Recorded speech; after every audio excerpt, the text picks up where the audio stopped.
Каждый вторник в 12:10 один из самых известных раввинов нашего времени, Маниса Фридман, в прямом эфире отвечает на вопросы наших слушателей. Вы услышите мнение самой мудрой книги человечества – Библии, о самых сложных проблемах, стоящих перед современным миром. Присылайте ваши вопросы заранее на наш имейл info@rusa.fm или во время передачи по СМС 347 460 0877. Добрый день всем, кто сейчас настроен на радио USA. Сегодня вторник, а это значит, что в эфире передача Thank God It's Tuesday, и мы каждый раз благодарим своей судьбе за то, что у нас есть этот шанс пообщаться с самым-самым светлым, великим раввином нашего времени, раввином Манисом Фридманом, который уже с нами. Поэтому вопрос у меня сегодня такой, который немножко зародился в нашей прошлой передаче, и на самом деле это прозвучало от самого раввина Маниса Фридмана, что ждать прихода Мошиаха становится все сложнее и сложнее. Но вот хотелось бы понять, а почему? Вот почему действительно? У меня тоже такое ощущение, и со многими, с кем я разговариваю, говорят то же самое, что становится все сложнее и сложнее. Мы явно подходим к этому моменту, к приходу Мошиаха, но становится сложнее и сложнее. И вот почему и как сделать, чтобы облегчить наше состояние? Вот с этим вопросом я обращаюсь к раввину Манису Фридману. Rabbi Manis Friedman, hello, thank God it's Tuesday. So glad for this, so grateful for this time that we have on the radio with you. And the question today is something that actually you said during our last program, and I picked up on it because I'm feeling it, and probably a lot of other people are feeling it, is you said that the wait for Mashiach is becoming harder and harder. And that's absolutely true. I think everybody can relate. The question is, why?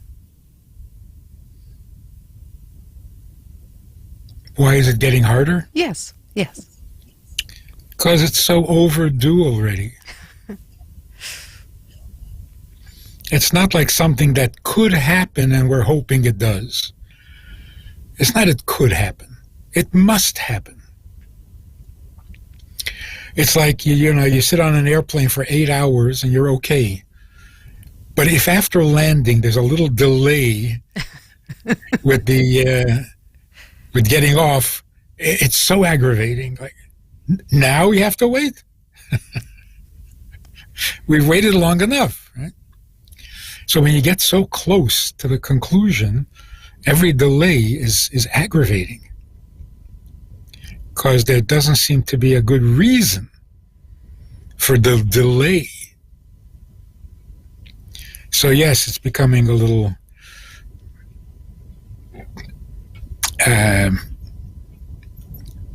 distasteful. So maybe then the lesson of today's program is patience. Because running out, it is distasteful. Yeah. Maybe the lesson is that patience is not always a good thing. Maybe we should stop being so patient. We have stopped. Yeah. And maybe that's a good thing. I want to share with you an interesting idea. It's this parsha, we're talking about Yitzchak.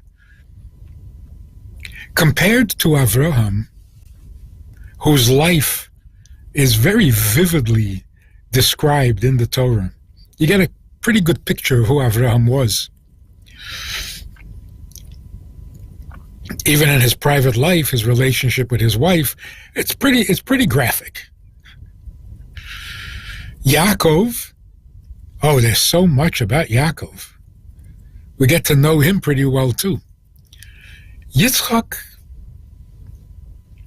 a bit of a mystery. There's so little about him. Anytime people want to talk about Yitzchak, it's that he was taken to the Akedah and he agreed with it. It's not exactly telling you about his life. What do we know about him? That he dug wells. Well, how is that a biblical story? And he is our patriarch. No less than Avraham, no less than Yitzchak, than Yaakov. And yet all we know is, he said, my wife is my sister. which Avraham already did. And he dug wells. And then the somewhat embarrassing detail that he preferred Esav over Yaakov. And Rivka had to come up with a whole scheme to correct that. Anyway, so here's a story. When the Jews were about to enter the land, they sent spies. The spies came back and said it can't be done. Because the big question is, after seeing the 10 plagues in Egypt, after seeing the sea split, and all the Egyptians drowned, after hearing from God at Mount Sinai, how do the same people a few weeks later, or a year later, how do they turn around and say, no, it can't be done? It can't be done? Everything that happened to you until now couldn't be done. But it was. So one of the explanations is this. Of course they knew that if God wants to do it, of course he can do it. But they were told that as they enter the land, they have to form an army. Everyone over 20, less than 60, draft age. There's going to be an army, you're going to go into the land, and you're going to conquer it militarily. In other words, no more miracles. Well, what they were saying was, without miracles, can't be done. If you're going to be human about it, if you're going to go according to nature, can't be done. Of course God can do it. But he said he's not going to do it. He wants us to do it. We can't. What exactly happened? We all know the story. The first city that they entered was Jericho, Yericho. How did they capture the city of Yericho? They put together a big army, and the army marched around the city and blew the shofar 7 times, and the walls fell. For this, you need an army? Okay, they went in and they cleaned up, you know what I mean? They took over. But what was that? Make an army, blow a shofar, the walls fall down. Is this nature or is this miracle? Strange combination. The difficulty that people had was with the combination. If you want to go nature is nature. You want to go miracle is miracle. Half nature, half miracle, never saw that. Didn't believe that that is possible. Because nature and miracle, they're not compatible. Something about digging wells. The purpose of digging a well, of course, is to have water, to sustain life, for humans, for cattle, whatever. Where does water come from? God created water. You can't create water. God created water. So the water is God's invention, God's creation, and it's there because God put it there. Why do you have to dig? In other words, digging a well is that strange combination. It's human effort, hard work, digging a well. But what is the result of your hard work? A miracle. Something God created. So it's an interesting combination. Yitzchak dug wells and provided water for the cattle and for the people. He provided water.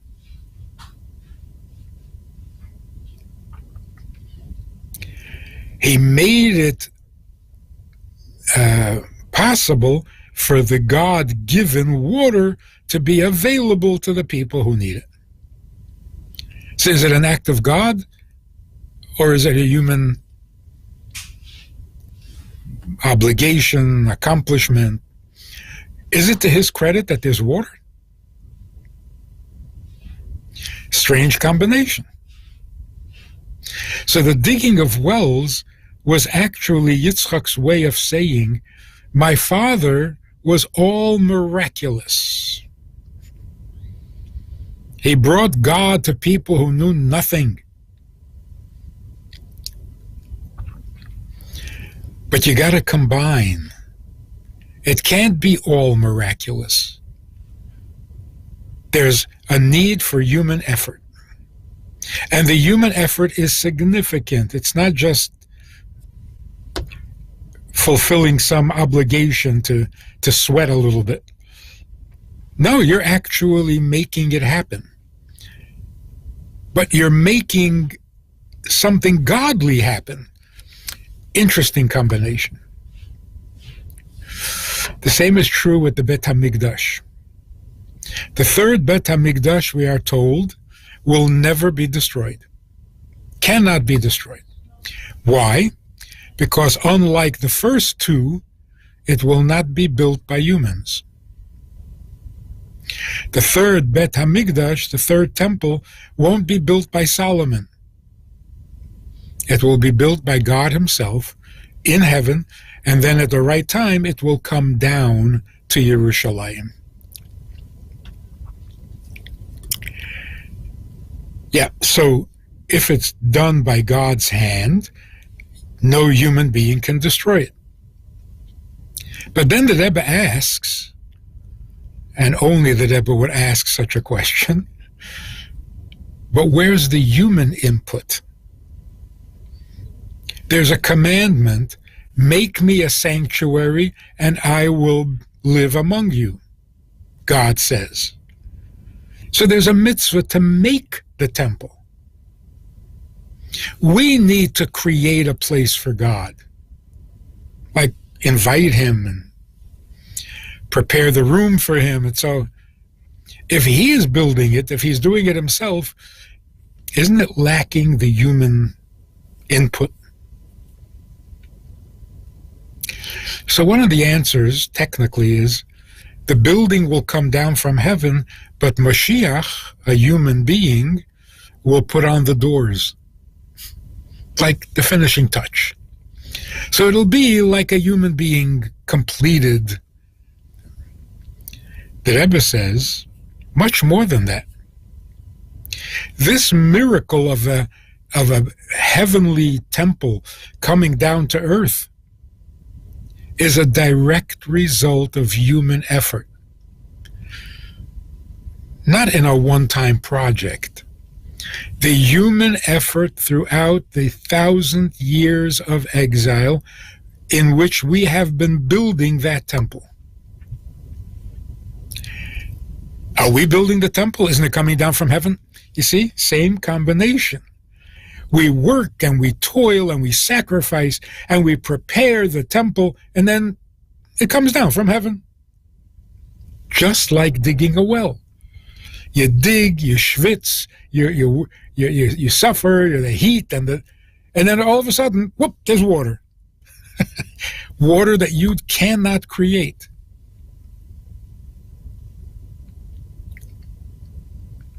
So when we think about where is Moshiach, it's a little confusing. You say to God, hey, where's Moshiach? It's up to you. And God says, up to me? No, it's up to you. That's exactly Yitzchak. Yitzchak was able to bring together the two elements. You dig, and God sends water. You demand Mashiach, God sends Mashiach.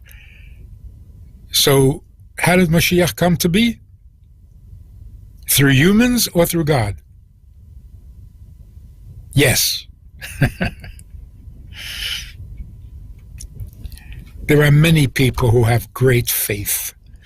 They believe in God, and they listen to God, and they obey God, and they're very religious. Then there are people who are very good people. They try very hard to be good, to be kind, to be honest, to make the world a better place. Only Judaism says one without the other. So that old question of, if you're a good person, do you really need God? If you're a really good person, then you allow God's blessings for the world to actually happen. Without God's blessings, you're a good guy, so what? Without your being a good guy, so God will continue to show his miracles, and you're going to continue to sin. What's the point? You need to bring the two things together. God says, I want to bless you. I want this world to be so perfect, but you got to work with me. I don't force blessings. So if you don't want, there's nothing I can do. So the belief in Mashiach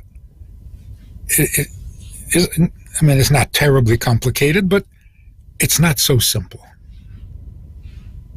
A person says, yeah, I believe, I was told Mashiach is coming. Yes, he's coming. Thank you. What are you doing about it?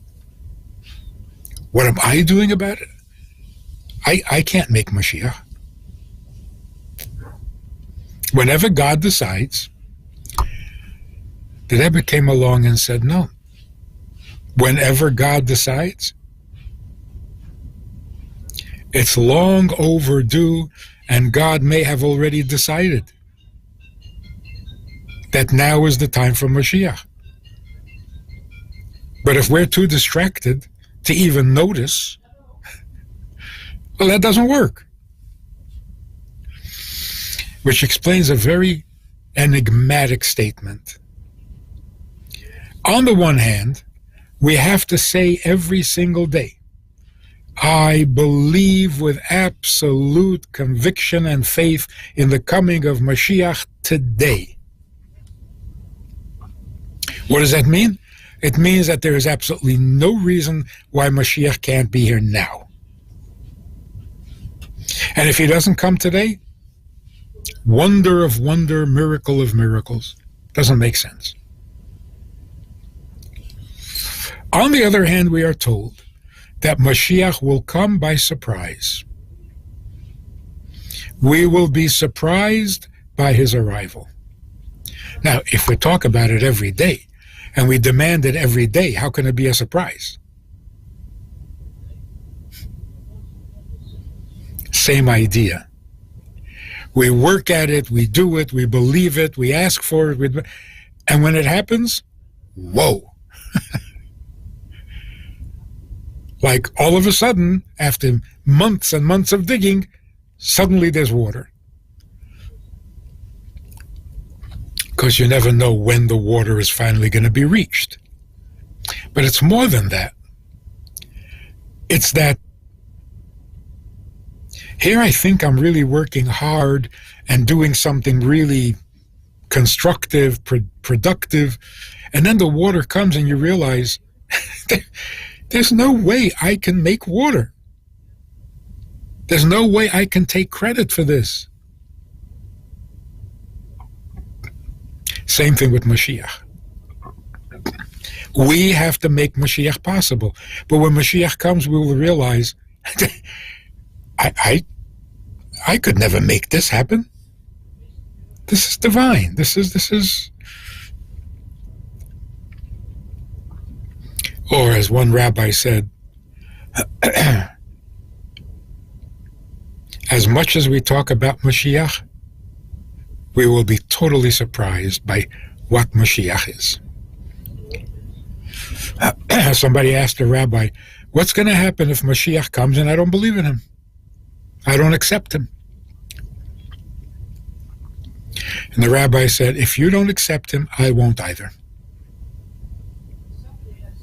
Because either he is Moshiach or we're going to argue about it. If he's Moshiach, then you're going to accept him. If you don't accept him, then he's not Moshiach, and I don't accept him either. In other words, Moshiach won't be what we think he is, because our imagination is too limited. So as much as we think Mashiach will come, everything will be perfect, people will be good, there'll be no illness, there'll be no dying, that's the tip of the iceberg. Because that, theoretically anyway, we could do that without Mashiach. Become good people. Stop having selfish interests. Let the people who are discovering the cure for cancer, let them succeed. And they will. And then there'll be no more cancer. And Mashiach is not here.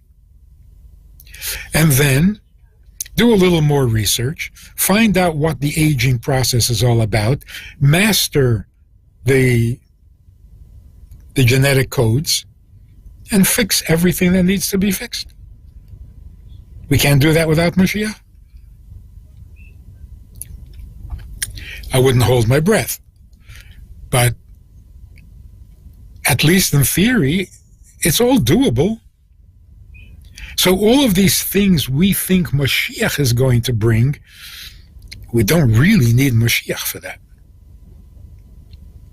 So Mashiach is going to be something much more than that, something we could never accomplish on our own. What is that? How am I supposed to know? It's beyond my imagination. So here we are, very responsible. We got to do this, you got to do that, prepare the world, get everybody on board, make it happen. But when it happens, it's like,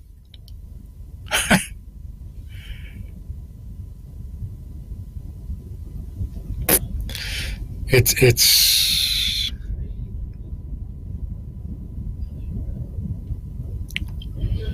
we're thinking it's taking too long. It's too painful. The Rebbe cried about it. The Rebbe said, I understand. God is hiding and we have to find him.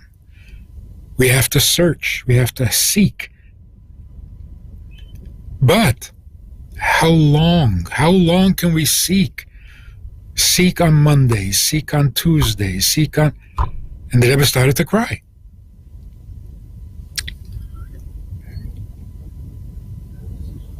The only good answer is that what we are seeking is so much better than what we think we're seeking, that it'll make up for all this frustration and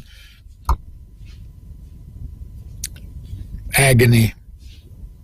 It's got to be a lot better than we'll stop suffering. And we should stop suffering without Mashiach. I mean, that should be the default position. So the coming of Mashiach must be something much, much greater than no more pain. Like the guy who says, I love headaches, because when it goes away, it feels so good. No, it's got to be a lot better than that. Mashiach has to be a lot better than no pain. So we shall see what our digging will produce. Robert Friedman, it's just right now, it seems like because of everything that is happening in the world, we're in a place of limbo. I mean, if the past 4 years were not good for anybody, well, most people, we had a purpose. We had a purpose to take care of each other, to keep up the morale, to be kind, to be good. Now the big boys are taking over, hopefully the ones that are now on the white horses, and they're making a difference. They have a plan. They're going for it. It's all very exciting, but who are we? Who are we when this is happening, when this is taking place? Didn't we kind of lose our purpose a little bit, or losing it a little bit? There is that danger. And that's why we're talking about this idea. Good politicians, good leaders, moral leadership will take away the pain. That's not good enough. Like, make America great again. Right. America used to be great, and then it stopped being great. Now we're going to make it great again. And then what? Then it'll stop being great again. Then we'll have to make it great again.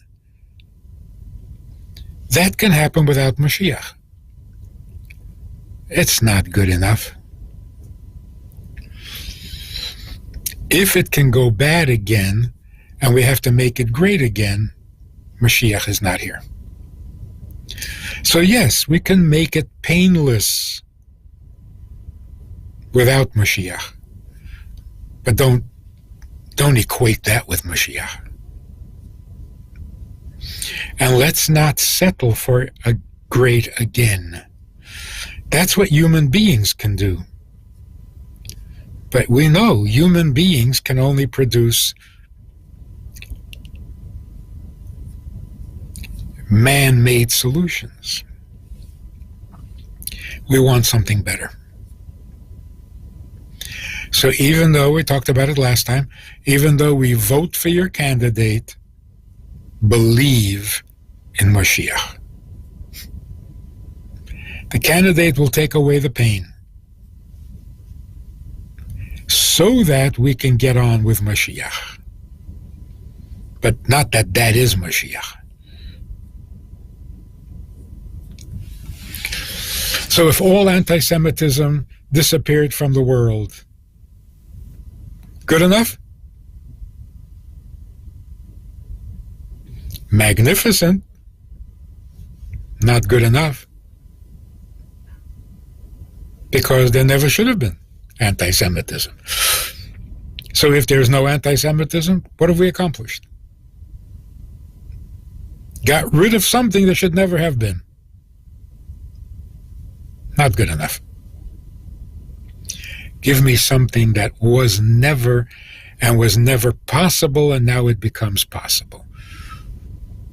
That we could get excited about.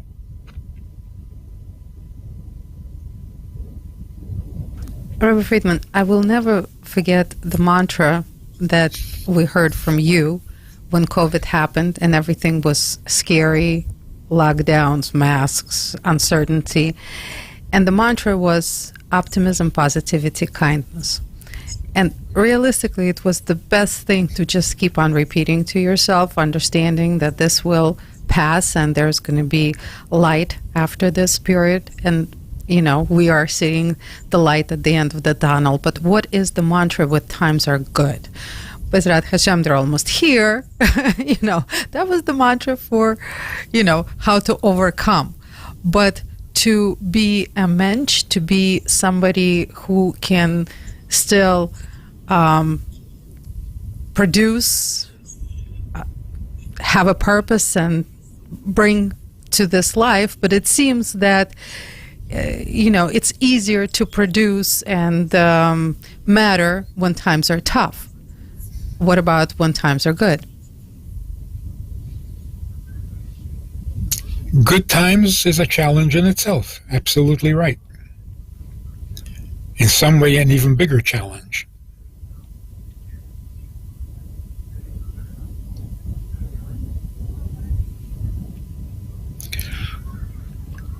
But first of all, we need to really pray hard that those who try to make the world better should actually succeed. That from good intentions there should be good results, and that's not always guaranteed with all the good intentions. And that's why we cannot rely on a human being who has good intentions. We never have, because it's too dangerous. But there is something going on in the world beyond any individual or group of people. There's something cosmic going on.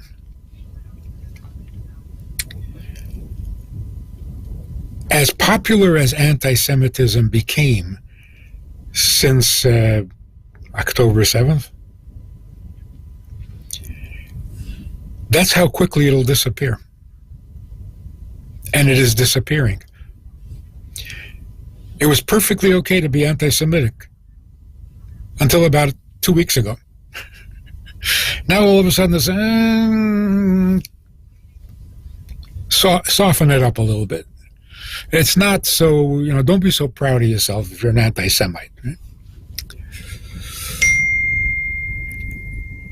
Qatar, that supported Hamas completely, all of a sudden, no. Not our friends. We don't want them. We don't. Something is shifting in every area of life. Suddenly, everyone is agreeing that the COVID phenomenon was all man-made. It was all malicious. It was all everything that we considered a conspiracy theory. No, it was all true. That there are a couple of people who are trying to damage human beings because they think the world is overpopulated. Everybody thought, well, you're a nuts.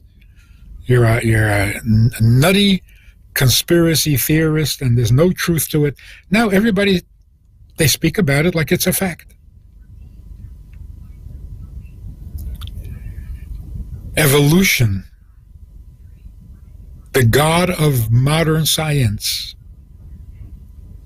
All of a sudden, scientists are saying, well, we don't really know how old the universe is. Probably not more than 10,000 years old. Like all of a sudden, it is hard to lie. So the truth in every area of life is coming out. What is homosexuality? Whatever you were told, it's all a myth. It was all propaganda. It was all an agenda-motivated thing. A person is multisexual. He can be either heterosexual or homosexual. There's a choice. The Torah has been saying this for 3,000 years.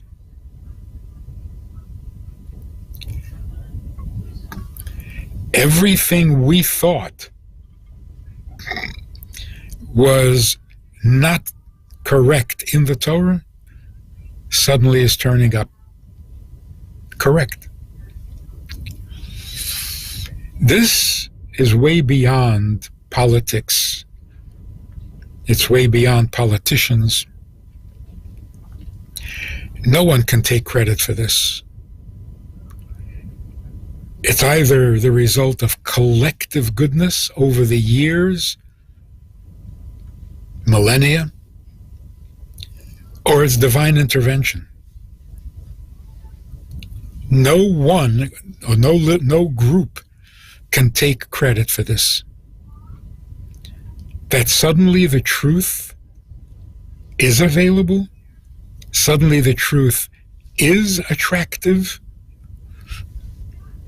and important. Who did this? our efforts for the last 3,000 years were not in vain. That's what's so exciting. Not that something good is happening, but that our project is succeeding. Not a project that started with this election or previous election or even the discovery of America. A project that's been going on since Mount Sinai. Through blood and tears, through fire and water, we kept planting the seeds of truth and goodness, believing with pure faith, without any evidence, that this will succeed and make the world better. Now, we're seeing it happen. That is very gratifying. So it's not like, oh, good news. Much more than good news.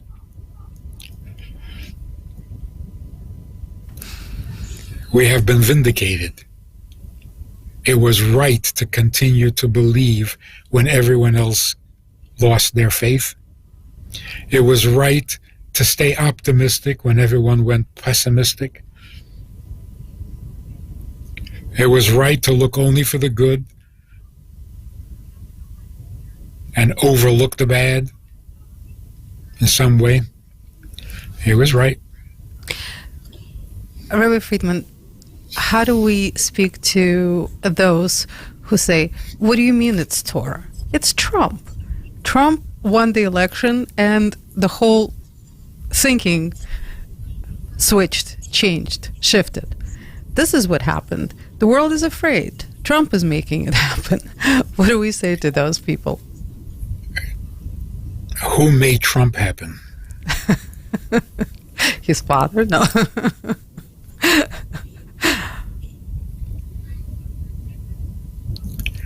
The fact that the world was not ready for Trump 4 years ago, but the world is ready for Trump now. Who did that? Trump? No. I think he would be the first one to say, getting elected, it's a miracle. No less than surviving assassination attempts. It's a miracle. Miracle means now's the time. How come? Why? God's business. So it's not just that we don't put all our trust in Trump. It's that we thank God that the world is ready for Trump. So even Trump is a blessing,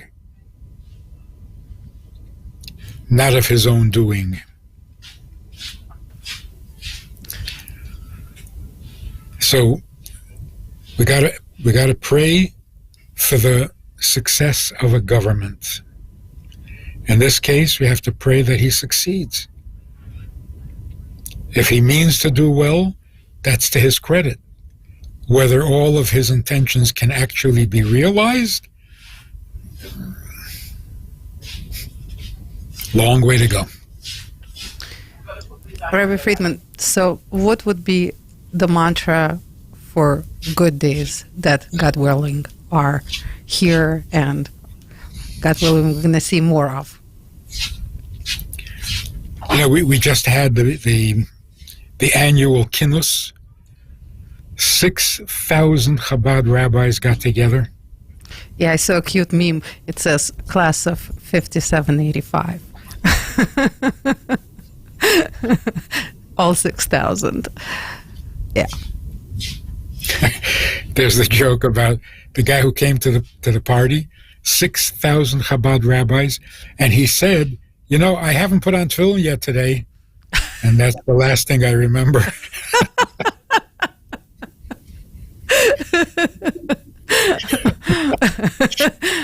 Don't say that in the presence of...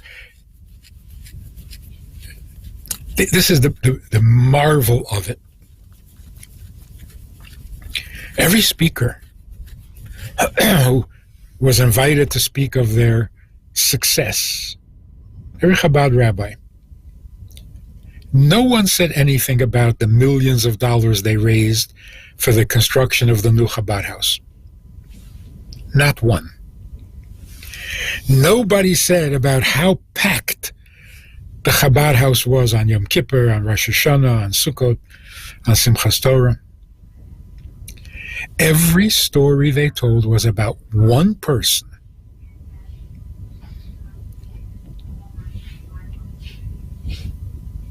who in some interesting way got turned on to Judaism. One. And everyone gets so excited. And they applaud, and wow, that was great. What was great? Well, there was this one guy who never put on tefillin, and because of something that happened, he decided he's going to put on tefillin. Is that the most exciting thing that has happened in a year since you came last time? Yes. One mitzvah. One person moving upwards, getting closer. That's the most exciting thing. So what should we be thinking? What should our mantra be? One more mitzvah. Because at the moment, there is nothing greater in the world than one more mitzvah, because you can only do one at a time. So if you're doing one mitzvah, you're absolutely perfect for that minute. And in the next minute,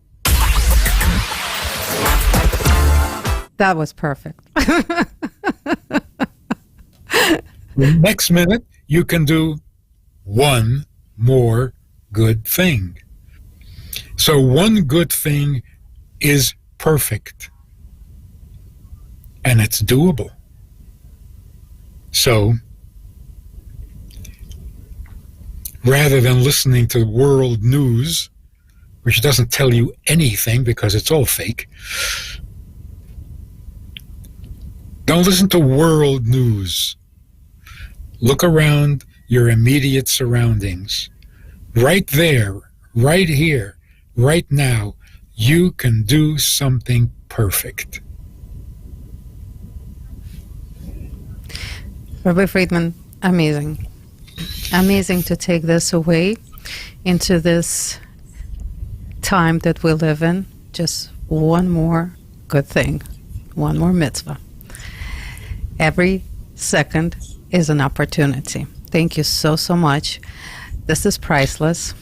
This time for us is priceless, and we can't be more grateful to you for this time and for all the time that you spent educating us and teaching us and giving us this optimism and strength to deal with everyday life and to navigate our life in different times that we're living in. So thank you so much for that. This is absolutely amazing, and hopefully we'll have a lot more good and positive things to speak in the weeks ahead.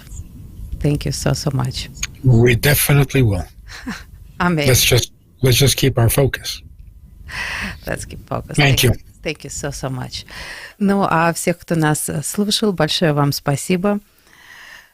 Спасибо вам за то, что вы есть, за то, что вы хотите быть лучше, делать лучше. И вот то, что сказал нам сегодня Ребби Маниса Фридман, каждая секунда — это возможность сделать что-то хорошее. Вот с этими словами я, Аня Пикерман, передача Thank God It's Tuesday. Прощаемся со всеми до следующей недели и желаем добра, позитивности, хорошего настроения и много-много хороших дел.